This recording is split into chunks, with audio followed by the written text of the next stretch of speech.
Correction lang ako. Okay lang ba? Ano correction? Um, ito po ano, for correction, reflection, and realization po sa mga nagdaan. Yan. Sorry. Bali po yung nakaraan kasi ba tumayo ako na on the spot para dun sa 70 weeks of Daniel, and nung pinanood ko yung video, nakita ko yung errors. Dami ko nakita yan. For example, yung na-contribute na Isaiah chapter 10 verse 5 to 12. Hindi siya tumapatungkol kay General Titus. Kasi pag binasa mo siya, Assyrian po yun eh. Si General Titus po ay Roman soldier. Roman general. So, hindi po siya ang tinutukoy doon sa Isaiah chapter 10 na yun. Then pangalawa, yung po kasing Matthew chapter 24, ang tawag po doon is, ang Matthew chapter 24 is sa Revelation. Ang Matthew chapter 24, ang tawag po dyan ay leeway of the prophecy. And then ang details of the prophecy ay nasa book of Revelation. Maganda sana nandito si Pastor Luis para, kung nandito siya, no? And merong tinatawag na partial fulfillment and yung full fulfillment. Hindi po isang ano lang. Dito naman mas common na tinatawag na multiple application. Ganun po, ano. Dual application, mga ganun. May nahulog lang po dyan. Wala pong kaibigan ko yung nasa labas. Hindi po gagawin sa atin yan. And then, yung po nabanggit din na hindi ko na-pronounce, na-recite ng maayos, hindi po tama yon. Yung Hosea chapter 2 verse 9, mali-mali. Ang ano po doon, ang tama po doon na pagka-pronounce, the glory of this latter house shall be greater than the former. Tama po ba? The greater than the former, said the Lord of hosts. And in this place will give peace, said the Lord of hosts. And ang application po ba niyan doon pa sa third temple? Diba meron naman talagang nauna pang application niyan. Yung first application niyan, yung partial application, yung kay Zerubbabel temple. Hindi po pang third temple lang yan. Nangyari yung fulfillment niyan ng second temple. Pero hindi nga full eh. Kung babasahin mo according to sa context, hindi lang tumapatungkol sa second temple, kundi pang third temple pa. Okay. And then yung susunod, yung sinabing 7 months lang na magsusunog ng mga armas for correction po. Ezekiel chapter 39 verse 9 and 10, pag binasa nyo po, 7 years, hindi po 7 months. Basahin po natin. 7 months po kasi ang nabanggit the last time. Sabi to, at silang nagsisitahan sa mga bayan ng Israel ay magsisilabas at sisilaban ng mga apoy ang mga armas at susunugin ng mga kalasag at gayon din ng mga longki, ang mga busok at mga pana at mga tungkod. For correction din po, yung nakita ni Ezekiel, hindi po yung literal na kung ano yung nakita niyang klase ng mga weapon na ginamit at siyang weapon din na susunugin in the future. Siyempre iba na yon, advance na po yun. Siyempre kung ano lang yung inabot ng ipinakita sa kanya, in the future hindi po yun yung mismo. Okay. At ang sabi dito, at ang mga tungkod, at ang mga sibat, at mga sisilaban nilang 7 taon, hindi po 7 months. For correction po. Kaya ngayon, doon po sa computation last time, lumalabas, saan ba nakatapat itong 7 taon na magsusunog sila ng armas? Labas pa ba ito ng last week o 7 years? O nasa loob din mismo ng 7 years?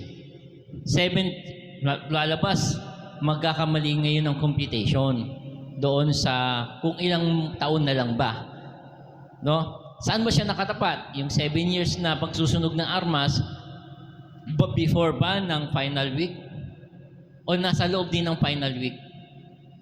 Meron po ako niya, pwede ko i-share niya sa susunod, na meron lang isang natatanging verse na sumusuporta na nasa loob siya ng 7 years. Pang final week, yung 7 years na magsusunog ng armas. Pero hindi siya sufficient, hindi enough yun, evidence, para ilagay mo, i-position mo ang 7 taong pagsusunog ng armas sa loob ng mismong final week.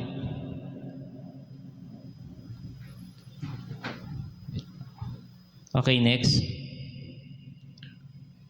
Yung kanina, yung 2 Peter 1:20, 21, nilagay ko kasi yun sa list ko.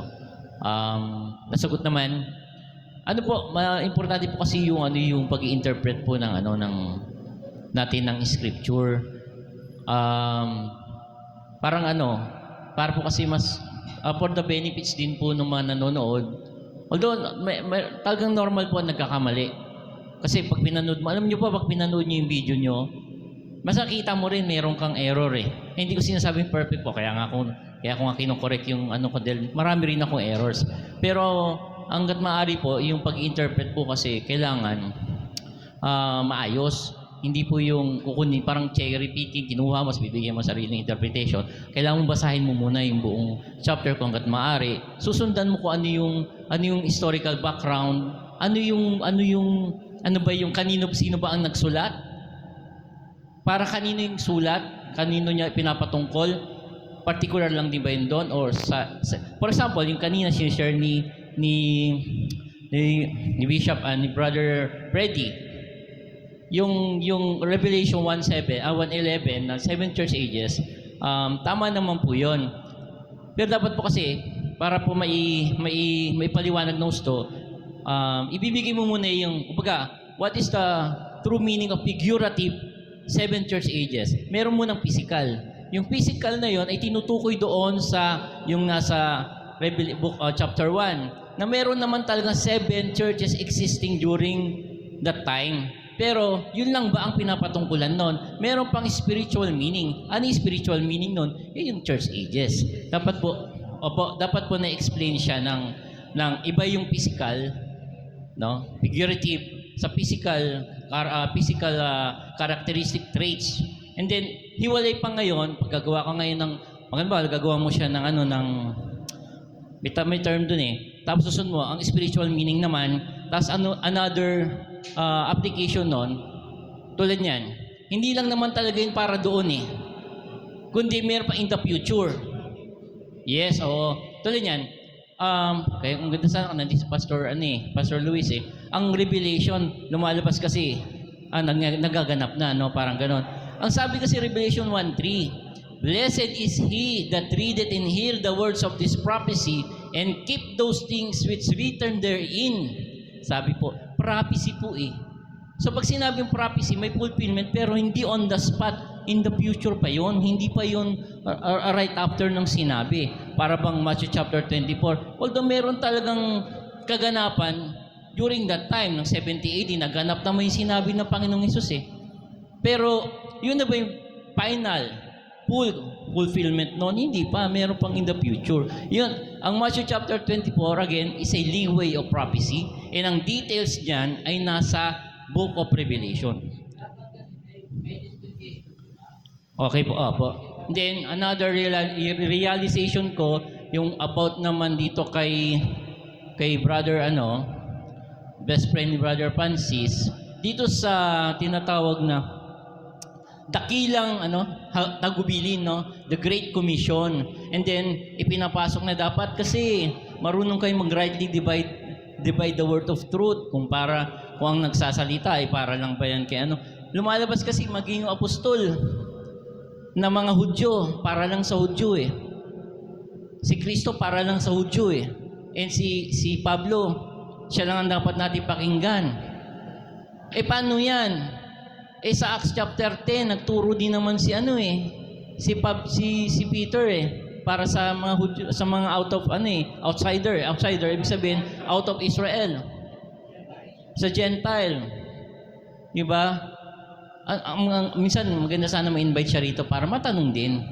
Matanong po siya ng no? Kasi parang minsan kasi parang pangit yung word. Pero parang ginagawa ka sorry sa word. Ginagawa kang mangmang na parang Miro mo.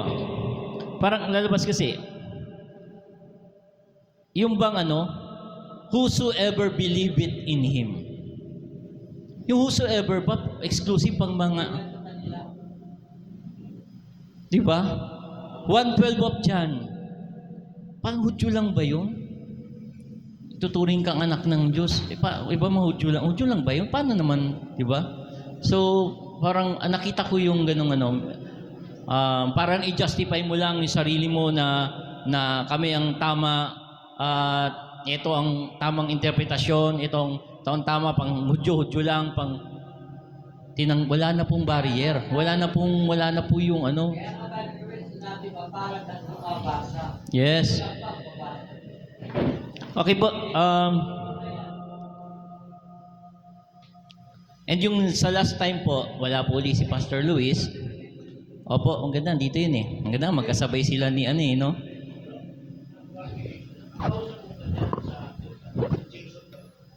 Opo, Pastor eh. And yung last time pa, ang ano ko dito, yung kay Pastor, ano naman, alam niyo po, may tawag po sa psychology doon eh, yung mga Nicolaita. Ang tawag doon is, meron siyang fixed mindset. Ibig sabihin fixed mindset, wala siyang pakikinggang iba. Yun lang yun. And meron siyang tinatawag na information bias. Kahit ibigay mo lahat ng informasyon, kukunin niya lang kung ano yung pumapabor lang sa kanya. Yung gusto niya lang. Pero kahit ito ang tama, ayoko yan. Parang ganon. Oo. So, next pastor, ikaw na mag-share mong ano.